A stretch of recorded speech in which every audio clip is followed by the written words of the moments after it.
Welcome back to our YouTube channel. Hope so you all are doing well.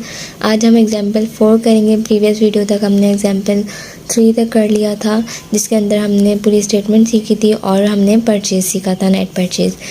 तो आज हम यहाँ start करते हैं। Following data relate of Salman manufactured. Raw material opening ending दोनों दिया हुआ है, वर्किंग प्रोसेस की एंडिंग ओपनिंग दोनों दिया हुआ है। रॉ मटेरियल परचेज, अब हमें यहाँ देखना है नॉट रॉ मटेरियल परचेज है या नहीं, जो मैंने आपको प्रीवियस वीडियो में समझाया था। तो यहाँ पर रॉ मटेरियल परचेज दिया हुआ है, रिटर्न दिया हुआ है, रिटर्न इन सप्लायर। तो नेट रॉ मटेरियल परचेज नहीं दिया हुआ तो हम नेट रॉ मटेरियल परचेज करेंगे। उसके बाद डायरेक्ट लेबर दिया हुआ है, फैक्ट्री ओवरहेड 60% डायरेक्ट लेबर का दिया हुआ है, वो हम लगाकर निकाल लेंगे। उसके बाद सेल रिटर्न, ये स्टेटमेंट में इसका कुछ काम नहीं है तो उसको अभी हम नहीं देखेंगे। फिनिश गुड की ओपनिंग एंडिंग दिया हुआ है, सेलिंग एंड एडमिन एक्सपेंस का भी कोई काम नहीं है स्टेटमेंट में। रिक्वायरमेंट पढ़ते हैं। रिक्वायरमेंट में दिया हुआ है स्टेटमेंट ऑफ COGM, यानी कि स्टेटमेंट बनाए कॉस्ट ऑफ गुड मैन्युफैक्चर तक, COGS तक नहीं है, सिर्फ COGM तक है। उसके बाद नीचे दिया हुआ है इनकम स्टेटमेंट बनाए। इनकम स्टेटमेंट को प्रॉफिट एंड लॉस भी बोलते हैं। तो पहले हम स्टेटमेंट बनाएंगे और आज हम इनकम स्टेटमेंट भी सीखेंगे। तो हम सबसे पहले नेट रॉ मटेरियल परचेज निकालते हैं। फार्मूला नहीं लिखेंगे, मैंने बताया था कि फार्मूला लिखे बगैर हम डायरेक्ट लिंक्स और वो वैल्यू लिखकर भी सॉल्व कर सकते हैं। रॉ मटेरियल परचेज दिया हुआ है हमें यहाँ पे 3,52,000। उसके बाद हमें रिटर्न इन सप्लायर, रिटर्न जो है लेस होता है, रिटर्न कितना दिया हुआ है हमें 24। इसका टोटल आएगा 3,28,000। हमने रॉ मटेरियल परचेज निकाल लिया। उसके बाद स्टेटमेंट बनाते हैं। स्टेटमेंट में हमें रॉ मटेरियल की ओपनिंग, जो कि क्वेश्चन में है 52,000, उसके अंदर ऐड करेंगे नेट रॉ मटेरियल परचेज। मैं थोड़ा शॉर्ट फॉर्म लिख रही हूँ, आप लोग को लिखिएगा। रॉ मटेरियल परचेज जो हमने ऊपर निकाला,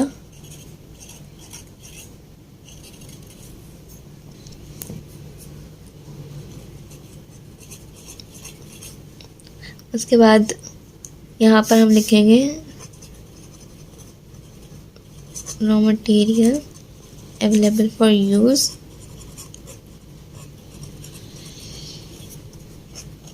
रॉ मटेरियल की एंडिंग लेस करेंगे।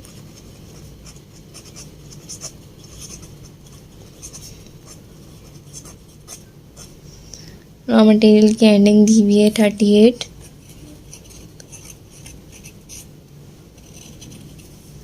तो यहाँ पर आएगा हमारा 342। ये रॉ मटेरियल यूज्ड आ गया, यानी कि डायरेक्ट लेबर। उसके बाद डायरेक्ट रॉ मटेरियल है, ये डायरेक्ट लेबर आएगा। डायरेक्ट लेबर कितना दिया हुआ हमें 25, 2,50,000।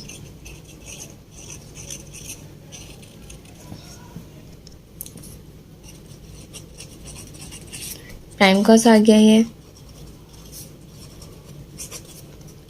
फैक्ट्री ओवरहेड निकालेंगे 60%। फैक्ट्री ओवरहेड को मैंने FH लिखा है, आप वो लिखिएगा फैक्ट्री ओवरहेड 60% लगाएंगे हम, तो आएगा 1,50,000। यानी कि हम ये जो 2,50,000 था, इस पर 60% लगाएंगे तो 1,50,000 आएगा। मैन्युफैक्चरिंग कॉस्ट आ जाएगी।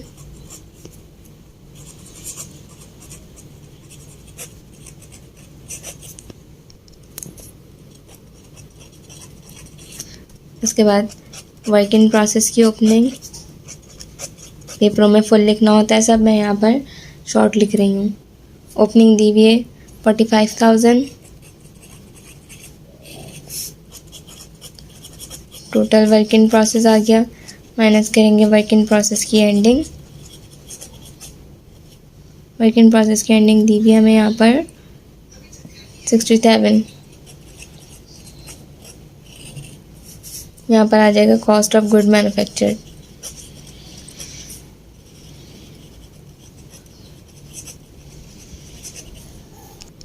यहाँ आएगा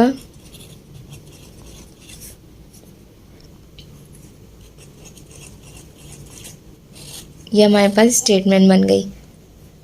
पहले हमने नेट रॉ मटेरियल परचेज निकाला, फिर स्टेटमेंट COGM तक बोला था, COGM तक निकाली।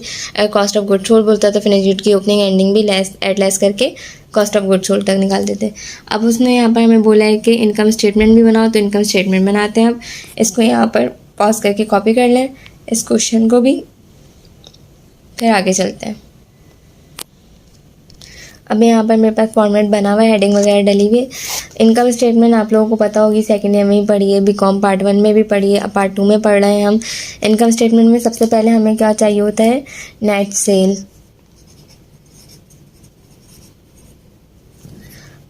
अब नेट सेल, जैसे हम नेट परचेज देखते थे वैसे हम नेट सेल देखेंगे कि नेट सेल निकाल के दिया हुआ है या नहीं दिया हुआ।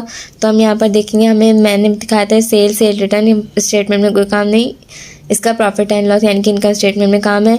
सेल दिया हुआ है, सेल रिटर्न दिया हुआ है, नेट सेल करके नहीं दिया हुआ, तो हम खुद से नेट सेल निकालेंगे।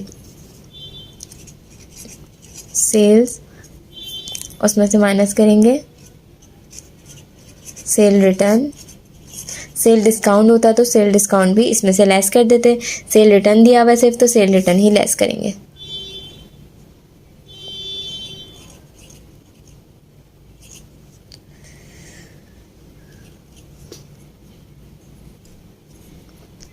सेल रिटर्न लेस करेंगे। सेल रिटर्न दिया हुआ है यहाँ पर 20,000।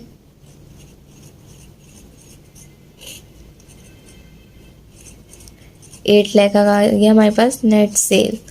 इसी तरह क्वेश्चंस में सेल्स दिया हुआ होता है, सिर्फ ना सेल रिटर्न दिया होता है ना सेल डिस्काउंट दिया होता है, तो जो सेल होती है वो हमारी नेट सेल ही होती है। उसके बाद हमारे इसमें इनकम स्टेटमेंट में हम लेस करते हैं कॉस्ट ऑफ गुड्स सोल्ड।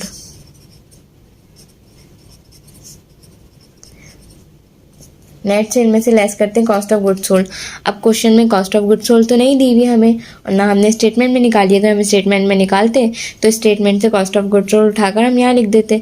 अब हम कॉस्ट ऑफ गुड्स सोल्ड निकालेंगे। कॉस्ट ऑफ गुड्स सोल्ड हम जब स्टेटमेंट बना रहे हो तो उसमें हम कॉस्ट ऑफ गुड्स सोल्ड कैसे निकालते हैं, फिनिश गुड ओपनिंग,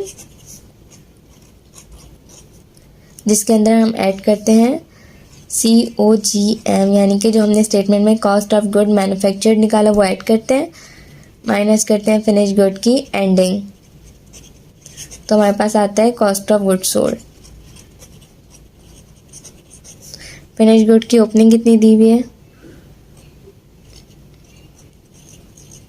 उसके बाद COGM कितना निकाला है हमने, ये हमने COGM निकाला है। उसके बाद यहाँ पर एंडिंग कितनी दी हुई है फिनिश गुड की 90,000, तो हमारे पास आ जाएगा यहाँ पर 754,000। ये हमारे पास आया कॉस्ट ऑफ गुड्स सोल्ड। अब इस कॉस्ट ऑफ गुड्स सोल्ड जो आया, नेट सेल में से माइनस करेंगे कॉस्ट ऑफ गुड्स सोल्ड। देखो नेट सेल में से माइनस करेंगे cost of goods sold. Net cell हमने ये निकाली, कॉस्ट ऑफ गुड्स सोल्ड का सारा फॉर्मेट करके हमने ये निकाला, तो इसको माइनस करेंगे तो हमारे पास आएगा ग्रॉस प्रॉफिट।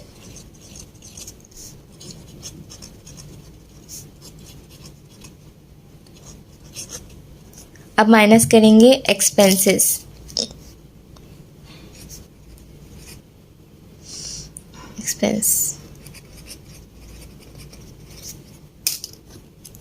एक्सपेंस देखते हैं क्वेश्चन में कितने दिए हुए।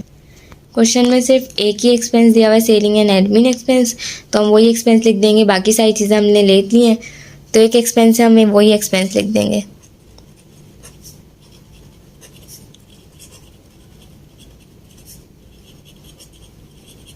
कितना दिया हुआ है, एक्सपेंस जो है लेस होगा हमारा। जब हम इसको कैलकुलेटर में करेंगे तो हमारे पास 74,000, ये हमारे पास नेट लॉस आया, क्योंकि हमारा ग्रॉस प्रॉफिट जो है वो कम है, 46,000 है, और हमारे एक्सपेंसेस ज़्यादा हैं। नेगेटिव हमारे पास जो है कैलकुलेटर में आंसर आया, तो हमारा नेट लॉस हुआ, क्योंकि हमारे ग्रॉस प्रॉफिट जो था वो हमारा बिल्कुल लो था, और जो हमारे एक्सपेंसेस है वो हमारे प्रॉफिट से ज़्यादा है, तो नेट लॉस हुआ हमारा। ये चीज़ आपको पता होगी, क्योंकि आपने पार्ट 1 में भी पढ़ी और पहले भी पढ़ी है, फर्स्ट ईयर सेकेंड ईयर में, कि नेट प्रॉफिट और लॉस कैसे अंदाज़ा लगाया जा सकता है। ये एक फॉर्मेट था इनकम स्टेटमेंट का। जो कि आप यहाँ पर इसको कॉपी कर लें। अगर यहाँ पर मैंने आपको बताया कि सेल डिस्काउंट होता तो वो भी हम यहाँ पर लेस कर देते अगर सेल रिटर्न डिस्काउंट दोनों ना हो। उसके बाद हमने यहाँ पर नेट सेल में से cost of goods sold minus करी। कॉस्ट ऑफ गुड्स सोल्ड मैंने बताया कैसे निकलती है, जैसे हम स्टेटमेंट में निकालते हैं। उसके बाद ग्रॉस प्रॉफिट डाला, नेट सेल में से cost of goods sold minus gross profit. उसके अंदर जितने भी एक्सपेंस होते हैं फिर वो लेस करते हैं, नेट प्रॉफिट लॉस आ जाता है। और एक्सपेंस होते हैं हम वो भी लेस कर देते हैं। यहाँ पर एक एक्सपेंस था तो हमने एक एक्सपेंस लेस कर दिया। बाकी आज के लिए इतना ही। नेक्स्ट वीडियो में कंटिन्यू करेंगे और क्वेश्चंस करेंगे। Do subscribe my channel and press the bell icon.